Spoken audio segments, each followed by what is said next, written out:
Prambanan Jazz itu lahir karena kecelakaan. Tidak banyak yang tahu sebenarnya.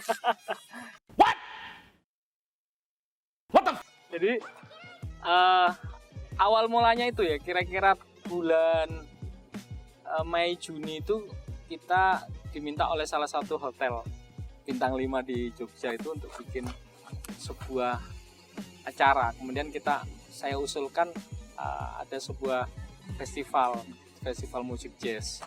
Karena sebelumnya kita bikin acara konser internasional di hotel itu dan sukses. Nah ternyata dia minta ownernya kita bikinin, artisnya adalah Kenny G. Gitu ceritanya.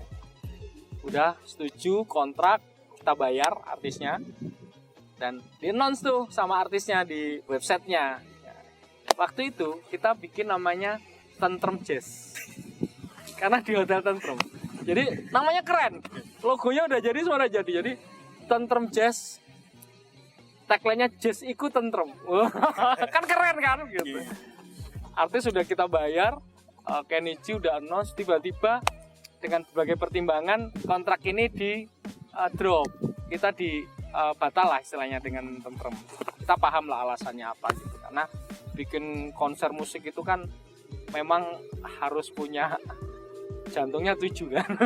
Sementara kita tahu kalau seperti hotel-hotel begitu kan perhitungannya pasti banyak kan, pakai pertimbangan. Nah, bayangkan saja itu bulan Agustus kita sudah dapat kabar itu nggak jadi, artis sudah dibayar dan udah announce gitu. Wah, akhirnya saya mikir. Nah, saya teringat tahun 2008 saya itu pernah ke Tuscany di Italia itu nonton konsernya Andrea Bocelli. Waktu itu dia ulang tahun, venue-nya tuh landscape begitu, tapi di belakang itu ada backdrop ya batu-batu ditata gitulah. Pikirku waktu itu ya, ini siapa yang di Prambanan nih? Gak ada apa-apanya nih, jauh banget gitu. Suatu saat saya akan bikin yang di Candi Prambanan tahun 2008. Jauh, waktu itu saya masih belum kepikiran ya, masih aktif. Saya masih punya EO lah waktu itu. Awal-awal bikin EO ya waktu itu, event organizer sama agency gitu. Tahun 2015 itu kejadian, saya punya waktu ya kira-kira 16 Oktober kontrak kita sama Kenny G. Akhirnya saya kepikiran, wah ini Prambanan, Kenny G harus saya bawa ke Prambanan. Saya ngajak anak saya tuh, 4 orang saya ajak gitu ya. Habis itu ke Prambanan masuk, saya bawa headset, saya dengerin Kenny G gitu. Anak saya sepedaan mainan, saya dengerin tuh hampir 2 jam. Keren juga ya Kenny G dengan musiknya kalau main di Prambanan. Sublim juga nih ya, magic, mikirnya magic gitu. Wah, magis juga nih. Udah tak putuskan, ini harus bikin di Prambanan. Jadi persiapan saya itu masih dari Agustus, September, Oktober, jadi cuma 1 bulan setengah. Itulah sebenarnya awal mula lahirnya Prambanan Jazz. Dari accident, dari kecelakaan. Jadi ini kecelakaan membawa berkah. Jadi kalau ingat itu, nah itulah latar belakang. Nah, Kenny G surprise. Saya tuh pernah nonton Kenny G kira-kira tahun 2014 atau 2013 ya di Makassar. Yang nonton cuma 150 orang. Nggak laku dan waktu itu dia tour ya ke beberapa kota. Kenapa? Karena saya lihat salah venue menurut saya. Kenny G itu kalau dikasih venue yang bener gitu, nah itu pasti luar biasa. Terbukti nih ketika kita menggabungkan Prambanan Jazz kan konsepnya 2 mahakarya ya, menggabungkan 2 mahakarya Candi Prambanan dan mahakarya musik itu sendiri. Ternyata bener, Kenny G itu surprise. Target kita itu cuma 2.500 penonton, yang beli tiket 6.000.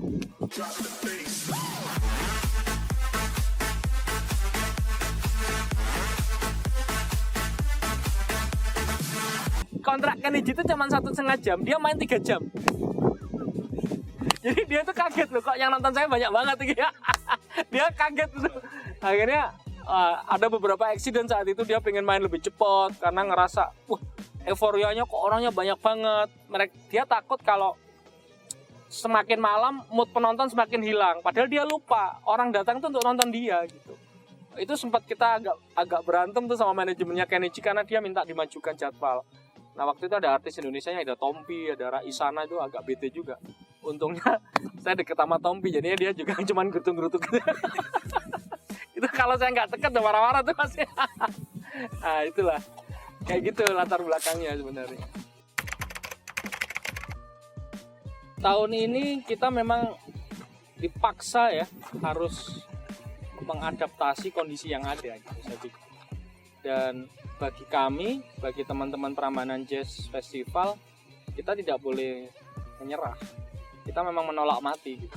Kita menolak menyerah dan kita berpikir keras bagaimana Prambanan Jazz ini tetap terselenggara. Karena bagi kami di era pandemi ini harus terselenggara karena ini akan menjadi penanda pastinya.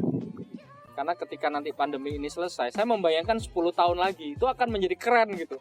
Ini loh Prambanan Jazz era pandemi gitu. 10 tahun, 20 tahun lagi, 30 tahun lagi ini akan menjadi sesuatu yang sangat berharga gitu. Makanya saya tetap berupaya keras bagaimana Prambanan Jazz Festival ini tetap terselenggara.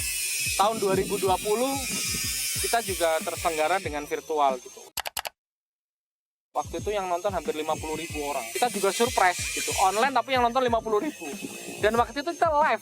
Benar-benar live streaming bukan typing. Dan di venue. Benar-benar di Candi Prambanan. Nah, inilah yang membedakan Prambanan Jazz Festival ini dengan event musik yang lain gitu. Jadi Prambanan Jazz Festival yang virtual ini kita adakan benar-benar di venue di Candi Prambanan. Dan hype-nya orang paling tidak ketika nggak bisa datang langsung. Dia bisa melihat secara langsung. Minimal mengobati kerinduan kan gitu. Itu satu. Yang kedua, kita ini akan disiarkan secara langsung gitu. Jadi orang akan bisa menikmati dua suasana.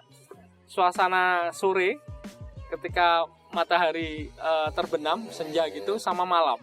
Dan kita mainkan lampu gitu. Nah, orang ini kita mencoba untuk merimain orang yang sudah pernah datang ke Prambanan Jazz minimal mengobati rasa kangen gitu. Makanya saya tetap konsepnya adalah live, benar-benar live, dan venue-nya di Candi Prambanan. Nah, ini yang membedakan Prambanan Jazz Festival ini dengan event musik lain secara virtual. Kita memang untuk tahun ini hanya bisa ditonton di e-concert channel. Jadi TV kabel gitu yang di UCTV gitu. Nah, itu kita bisa akses di situ untuk menonton dan itu harus berlangganan. Hanya 15.000 bisa nonton Prambanan Jazz Festival di e-concert channel. Nah, yang menarik, pembeli tiket Prambanan Jazz Festival 2020 yang berharap online itu kan banyak sekali yang tidak refund sampai hari ini. Karena dia masih setia nungguin. Nah, itu akan kita kasih privilege untuk bisa nonton secara gratis. Kita kasih link nonton Prambanan Jazz. Gitu. Makanya beruntung nih buat teman-teman yang nggak refund. Tahun kemarin juga kita kasih gratis linknya. Tahun ini juga kita kasih gratis. Nanti bisa ditonton di link yang kita kasih. Tahun ini kita punya program namanya Borneo Goes to Prambanan Jazz Virtual Festival 2021. Kita memang ingin menyapa teman-teman di Borneo, di Kalimantan gitu ya. Kenapa kita harus memulai dari Borneo gitu. Nanti kita berharap semua teman-teman se-Indonesia itu bisa ikut bergabung gitu. Tapi kita mulai dulu dari Borneo. Ternyata memang responnya luar biasa. Jadi hanya sekitar hampir 2 minggu itu yang daftar 130 musisi gitu. Band, baik duo, band, nyanyi tunggal gitu. Dari situ kita kurasi gitu ya. Dan kita akan cari 2 penampil terbaik yang akan kita mainkan, kita panggungkan di Prambanan Jazz gitu. Ini luar biasa, memang musisi-musisi dari Borneo, dari Kalimantan ini secara musikalitas bagus-bagus. Dan kita sudah announce juga, kita akan lakukan kurasi dengan beberapa tahap. Dan ada 2 pemenang nanti yang akan kita tampilkan di Prambanan Jazz Festival. Nah, tetapi selain itu ada 20 musisi, ada 20 artis band yang kita pilih. Dari 130 itu 20 ini kita mainkan di intimate konsernya e-konser. Jadi setiap bulan tuh mereka main, ada 20 band. Sebenarnya obrolannya itu ini kan kita kerjasama dengan Telkom ya, dengan Telkom Indonesia. Waktu itu kita komunikasi dengan pihak Telkom dan mereka suggest kita lewat Borneo dulu. Tetapi ketika program ini di-announce ternyata Telkom dari regional yang lain minta juga. Makanya kita akan segera bikin program untuk menggandeng teman-teman musisi dari daerah lain gitu. Jadi seluruh Indonesia akan segera kita gandeng. Sebenarnya awal mulanya kenapa Borneo dulu itu karena komunikasi kita dengan pihak Telkom sih. Sehingga komunikasi itu bisa segera dikonkretkan. Karena kalau bicara eksekusi itu kan harus cepat ya.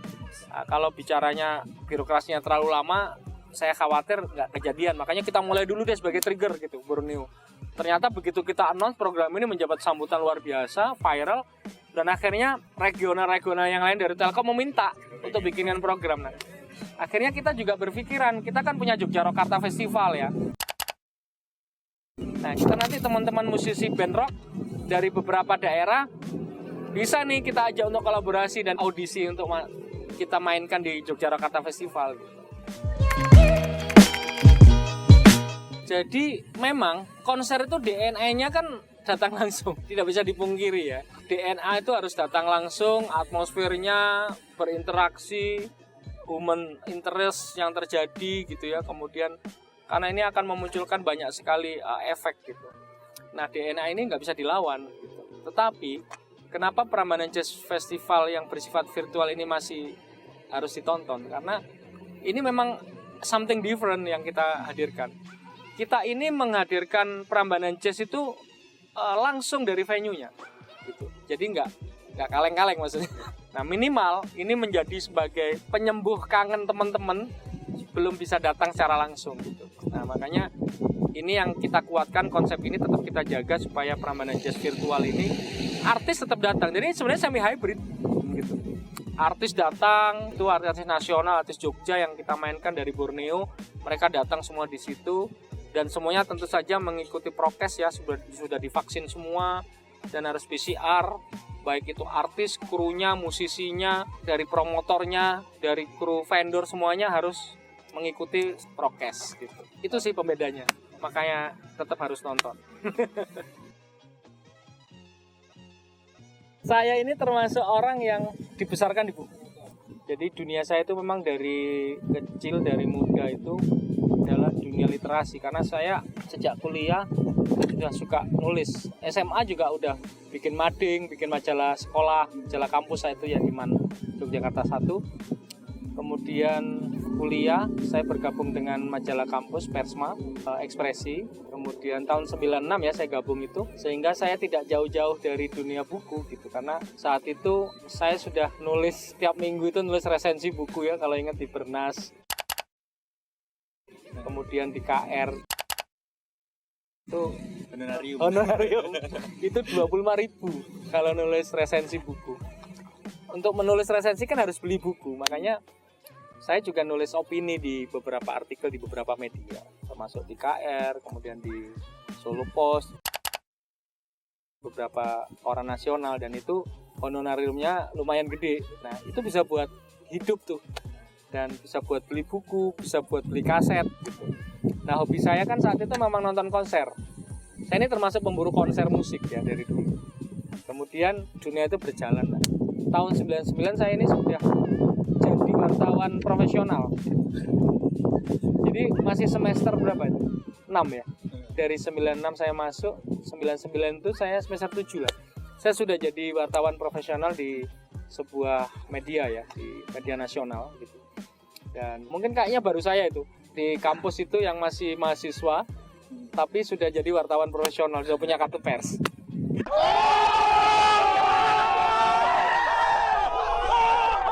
Di situ kemudian berlanjut terus, kemudian kenalan dengan beberapa teman, akhirnya kayak Ade Maruf, Wawan Arif. Saya bikin penerbit Jendela saat itu. Tahun 99 juga dimulai dari kamar kos. Saya kos di Jalan Kaliurang, KM berapa ya? KM 7 kalau nggak salah. Jadi kita bikin di situ, ngobrol, kita segitulah. Jadi kemudian udah mulai punya duit karena kita dapat banyak funding dari Ford Foundation saat itu.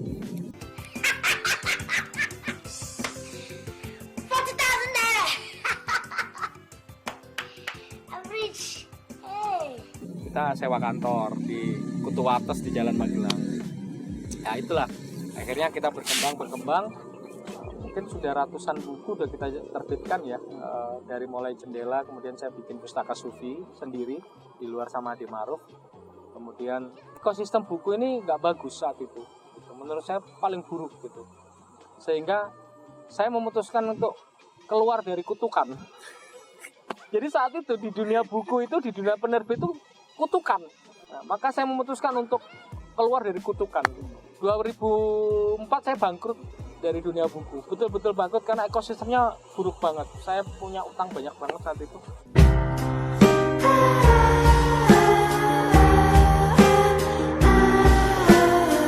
Dan akhirnya saya putuskan untuk keluar. Ada satu fase bagaimana saya muak dengan buku. Saya punya satu koleksi buku yang saya beli dari luar negeri dan sebagainya. Itu saya jual semua, Mas. Itu saat itu. karena muak banget lihat buku itu. Kok kayak gini ya gitu ekosistemnya, yang membuat saya kemudian jatuh gitu ya. Nah, oke, akhirnya saya tutup, saya berhasil keluar dari kutukan gitu ya di dunia buku itu. Hampir 3 tahun ya, 2004, 2005, 2006, 2007. Saya benar-benar vakum. 2008 inilah saya baru mulai kembali beraktivitas, tetapi sudah memutuskan untuk ke dunia EO. Karena saat itu saya dapat beberapa pekerjaan dari konsultan politik gitu ya. Akhirnya kita kerjakan. Nah, yang menarik adalah kira-kira tahun 2007, salah satu buku yang pernah saya terbitkan, itu tiba-tiba, saya ini orang yang tidak pernah ganti nomor handphone. Walaupun banyak utang saat itu. Nomor itu sampai hari ini masih ada. Oh iya? Iya, nomor Excel. Jadi kalau orang masih kontak saya, itu masih bisa. Nah, tiba-tiba ada orang yang kontak saya, itu sebuah distributor buku agama gitu. Jadi dia memesan sebuah buku dan nilainya miliaran di tahun 2007. Nah, kaget saya. Nah, buku inilah yang kemudian menyelamatkan saya. Buku ini judulnya Rahasia Sufi. Nah, Rahasia Sufi ini judul aslinya Syirul Asrar. Penulisnya adalah Syekh Abdul Qadir Jailani. Nah, Syekh Abdul Qadir Jailani ini kan punya julukan gelar, namanya Sultanul Aulia. Nah, itu artinya rajanya para wali. Nah, saya bikin PT namanya Raja Wali. Dari situ. Karena itu yang menyelamatkan hidup saya. Saya punya saving, bisa bayar utang, kemudian bikin perusahaan, punya PT namanya PT Raja Wali. Itu sebenarnya dasarnya gitu. Oke, dari situ. Oke ya, kemudian saya sudah mulai masuk ke, akhirnya bikin musik promotor. Tahun 2011 saya bikin apa itu, Trio Lestari ya. Waktu itu dengan Tompi, dengan Glenn, dengan Sandi Sandoro. Sukses, kita tour 12 kota, soal semua. Nah, dari situ saya mulai enjoy nih bikin musik promotor, itu sebenarnya salah satu divisi aja gitu. Nah, karena saya merasa punya utang budi terhadap dunia literasi buku gitu ya, saya bikin festival namanya Mocosik. JC itu bagaimana menggabungkan antara dunia buku dengan dunia musik. Jadi Mocosik itu dua suku kata, artinya moco, baca, sik itu musik. Kalau dibaca Mocosik itu artinya baca dulu, Mocosik gitu. Itu bahasa Jawa sih sebenarnya. Nah, itu adalah salah satu bentuk rasa terima kasih saya terhadap dunia buku. Dan saat ini saya hidup di dunia musik, maka saya coba untuk support dengan membangkitkan ekosistem buku ditopang oleh musik. Gitu konsepnya. Kalau luar negeri, saya suka Quincy Jones, saya suka Diana Krall. Diana Krall sudah saya bawa ke sini ya, Peranduan Jazz 2018.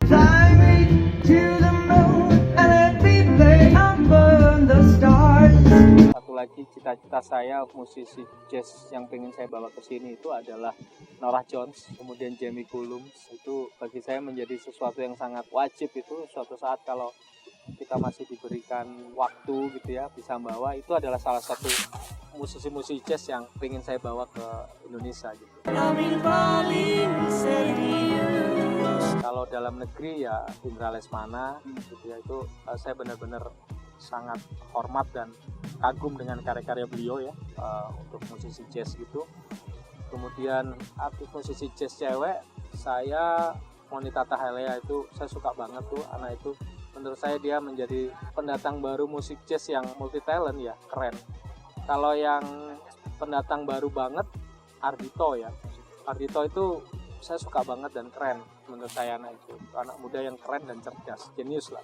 Saya itu punya hobi mas, kalau setiap tahun sebelum pandemi itu selalu keluar negeri gitu. Dan saya selalu nonton ke festival musik. Nah, sebelum saya datang ke festival itu biasanya saya melakukan music of tourism. Makanya saya datang ke kafe-kafe yang di situ tempatnya para tokoh yang dulu nongkrong di situ gitu. Kayak di London tuh ada namanya Cafe de Flore. Tuh di situ ada Simone de Beauvoir pernah di situ, Picasso, kemudian ada Sartre gitu di situ. Nongkrong ada meja-mejanya gitu. Jadi saya selalu nongkrong di sana gitu ya, ngebayangin gitu. Dan di situ ide-ide banyak yang kita bisa dapatin banyak inspirasi gitu. Di London itu ada sebuah kafe kecil namanya Ronnie Scott. kecil lah, saya tuh kaget ketika jalan-jalan malam kok banyak orang ngantri. Itu saya deketin, astaga yang main di situ ada Aljeru almarhum ya, waktu itu belum ada Aljeru, ada Korea, ada Norah John. Hanya 8 pound dan saya nonton. Nah itu yang kemudian membuat inspirasi, saya harus bikin seperti itu di Jogja. Nah inilah Prambanan Jazz Cafe ini kita bikin, ada amphitheaternya, kita berharap bisa menampilkan musisi-musisi jazz tanah air maupun internasional di sini.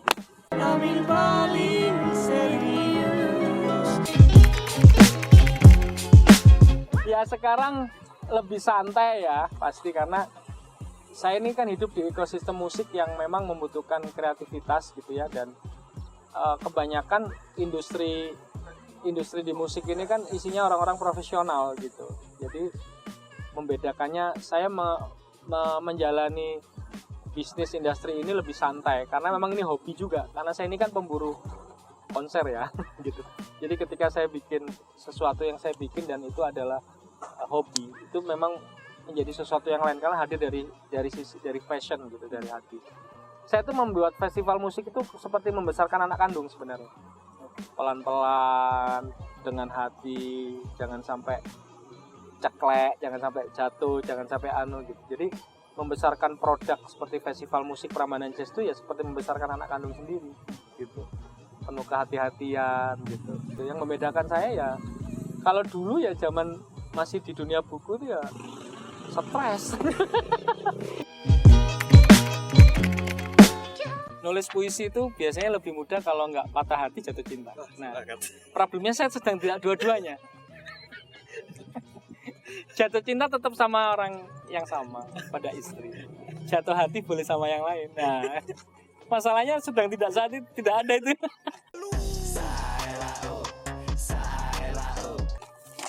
Jadi ada 3 kata. Musik, sejarah, Prambanan ya. Waktuku terhenti di Prambanan. Berselimut senja beratap imajinasi. Menata ribuan nada dalam satu cita. Mungkin Tuhan ingin mengajarkan kita cara menulis sejarah.